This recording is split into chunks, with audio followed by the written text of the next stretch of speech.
नमस्कार दोस्तों, स्वागत है आप सबका भद्रा आईएएस अकेडमी में। आज का डेट है 5 सितंबर 2023 and since today is teachers day, so yes I want to wish each and every faculties out there in Bhadra IAS जो क्या दिन रात बहुत ज़्यादा मेहनत करते हैं and they are making sure that yes you guys your young minds gets illuminated in throughout the Assam and of course India as well as मैं आप सबको भी थैंक यू बोलना चाहता हूँ, क्योंकि आप सबको ही You guys are one of the main reason that Bhadra IAS Academy has reached to this very feed, जहाँ पे हम लोग मेक श्योर कर रहे हैं डेली के बेसिस पे यूट्यूब में कंटेंट्स दिया जाए एंड ऑफ कोर्स हम लोग अपने ऑफलाइन सेंटर्स जो क्या Guwahati as well as Jorhat में है वहाँ से भी हम लोग आप सबके माइंड्स को इल्यूमिनेट करने की कोशिश की जा रही है।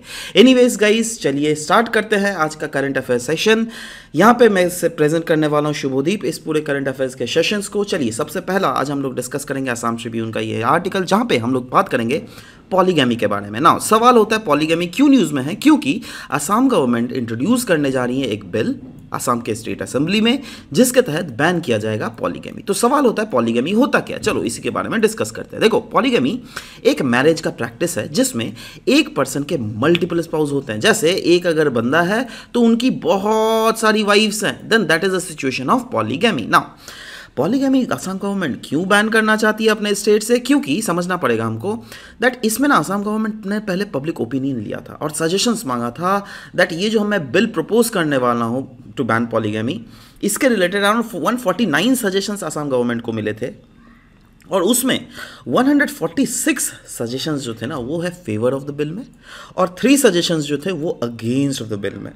ठीक है, तो ये सिचुएशन है आसाम का और आने वाले समय में ऑफ कोर्स इस बिल के क्या क्या क्लॉजेस हैं वो सब हम लोग बाद में डिस्कस करेंगे, but for the time being yes this is the call about the bill banning the polygamy. ठीक है, नेक्स्ट हम लोग LIGO, that is laser interferometer gravitational wave observatory, LIGO India के बारे में हम लोग बात करेंगे, जो क्या ऑफ कोर्स पार्ट है लीगो इनिशिएटिव का, which is a prominent astronomical observatory in the world, जिसका एम है दैट कैसे ग्रेविटेशनल वेव्स को डिटेक्ट और स्टडी किया जा सके। सो सवाल होता है, सबसे पहले देखेंगे ग्रेविटेशनल वेव होता क्या है। देखो, ग्रेविटेशनल वेव जो है रिपल्स है in the fabric of space and time.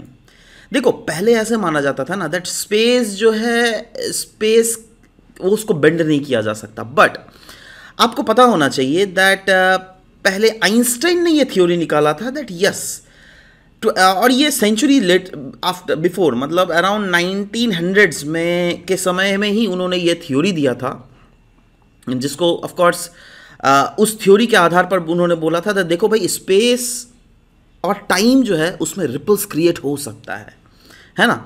And ये स्पेस और टाइम में रिपल्स क्रिएट होने का रीजंस क्या है, उसका रीजंस है 2 बड़े बड़े मैसिव ऑब्जेक्ट, या तो वो ब्लैक होल्स भी हो सकता है या तो वो न्यूट्रॉन स्टार्स भी हो सकते हैं, वो जब आपस में इंटरैक्ट करते हैं तो उसके कारण जनरेट होता है ग्रेविटेशनल वेव, है ना। सोचो ये एक चद्दर है ना, ऐसा मानो बेडशीट है ना, तो बेडशीट में अगर आप इधर से एक बॉल को थ्रो करोगे और इधर से एक बॉल को थ्रो करोगे तो जो रिपल्स क्रिएट होगा ना, समझ रहे हो, वैसा ही रिपल्स कुछ स्पेस में भी क्रिएट होता है। मतलब क्या स्पेस भी बेंड करती होगी?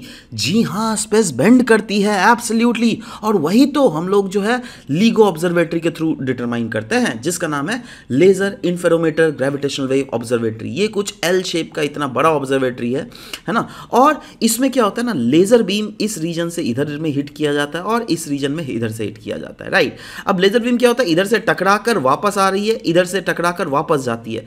अब क्योंकि ये कंटिन्यूसली मूव करती रहती है और बाय चांस अगर स्पेस में थोड़ी भी बेंडिंग हुई ना, तो ये जो इतना बड़ा जो लंबा सेटअप किया गया है लेजर इंफेरोमेट्री का, तो ये इसमें बेंडिंग, इसमें कुछ ना कुछ डेविएशंस हमको देखने को मिलेंगे। एंड वही चीज बोला गया है दैट जी हाँ, ग्रेविटेशनल वेव के कारण यहां पे डेविएशन देखने को मिला है।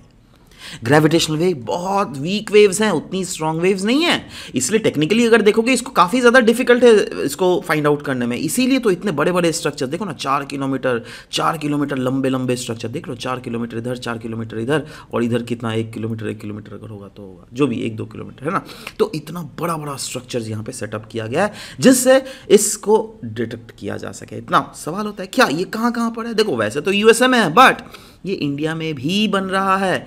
इंडिया में महाराष्ट्र के हिंगोली डिस्ट्रिक्ट में बन रहा है, जिसको बनाया जा रहा है डिपार्टमेंट ऑफ एटॉमिक एनर्जी और department of science and technology. और इसके लिए department of atomic energy and science and technology ने मेमोरेंडम ऑफ अंडरस्टैंडिंग भी साइन किया था यूनाइटेड स्टेट्स का नेशनल साइंस फाउंडेशन के साथ, राइट। जिसका मेन पर्पस है दैट कैसे डिटेक्ट और स्टडी किया जा सके ग्रेविटेशनल वेव, और LIGO को डिज़ाइन ही किया गया जिससे वो मेजर कर सके changes in the gravitational waves, वैसे चेंजेस जो कि एक्सट्रीमली स्मॉल है, राइट। नेक्स्ट हम लोग बात करेंगे पर्सनलाइज्ड एडेप्टिव लर्निंग के बारे में। क्यों न्यूज़ में था? क्योंकि नेशनल ई गवर्नेंस डिवीजन जो है वो प्लान कर रही है दैट कैसे पर्सनलाइज्ड एडेप्टिव लर्निंग को इंटीग्रेट किया जा सके with Diksha platform, right now.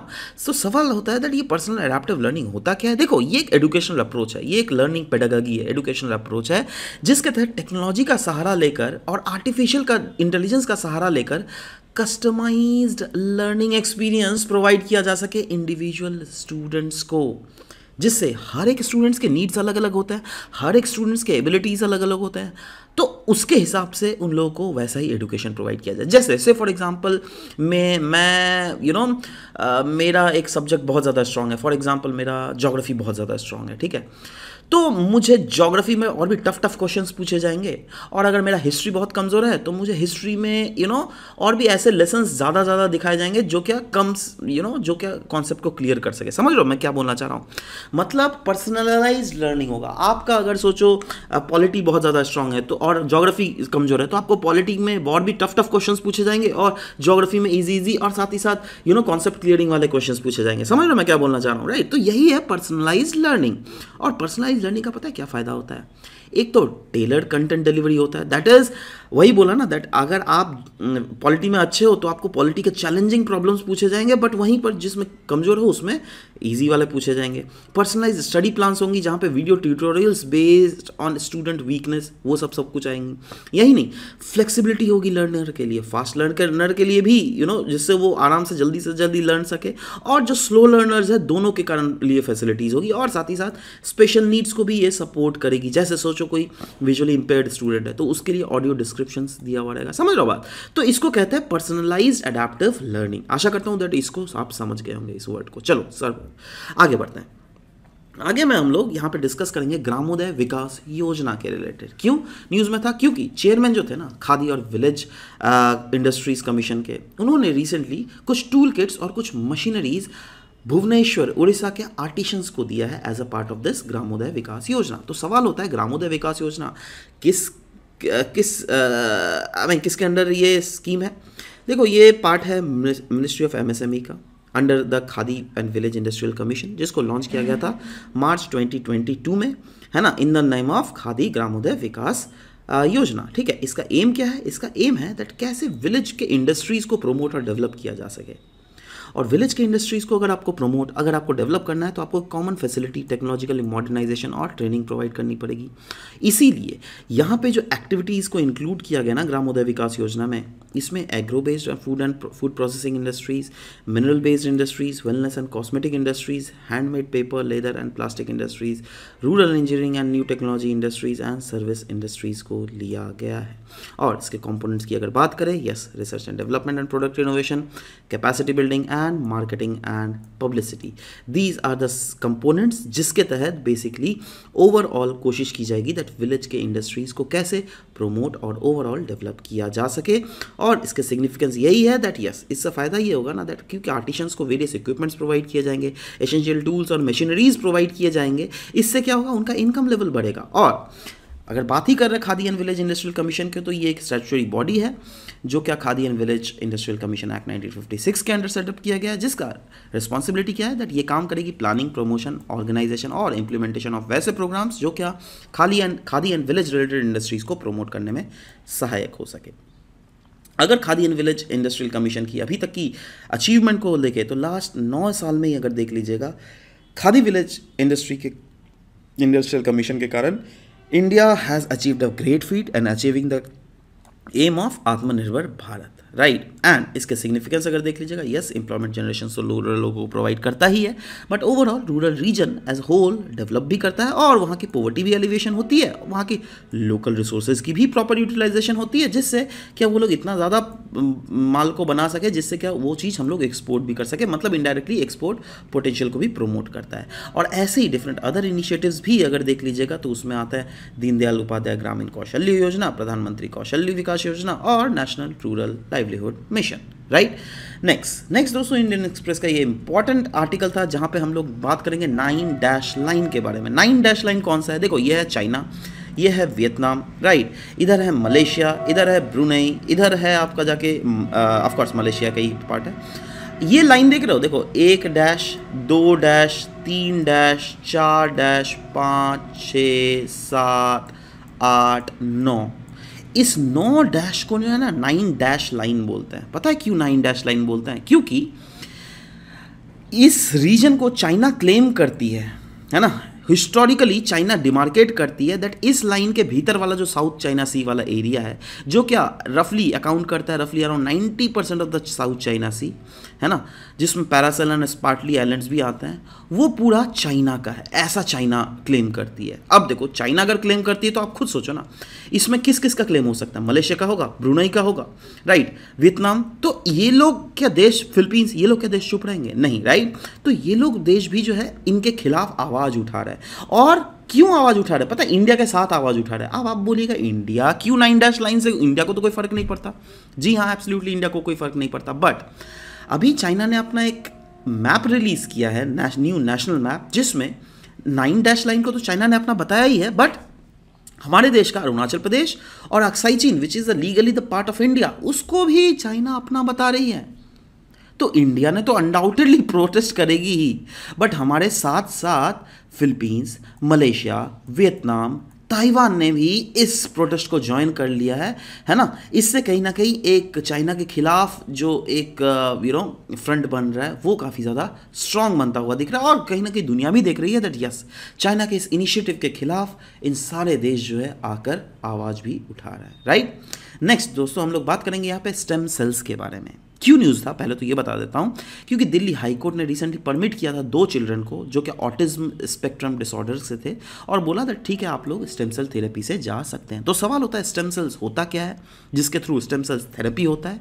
देखो, से फॉर एग्जांपल आपके हार्ट मसल्स में कोई प्रॉब्लम आ गया, राइट, आपके नर्व सेल्स में कोई प्रॉब्लम आ गया, या फिर आपके ब्लड के सेल्स में कोई प्रॉब्लम आ गया, तो स्टेम सेल टेक्नोलॉजी के थ्रू क्या होगा दैट आपको भले ही हार्ट सेल आपको कहीं से तो मैन्युफैक्चर तो नहीं किया जा सकता, बट जी हाँ, एक टेक्निक है मैन्युफैक्चर करने का, इसी को तो बोला जा रहा है स्टेम सेल्स। ये एक बायोलॉजिकल सेल होते हैं जो क्या स्पेशलाइज्ड सेल के रूप में काम कर सकते हैं, है ना, और साथ ही साथ उसको फर्दर डिवाइड किया जा सकता है टू प्रोड्यूस मोर सेल्स।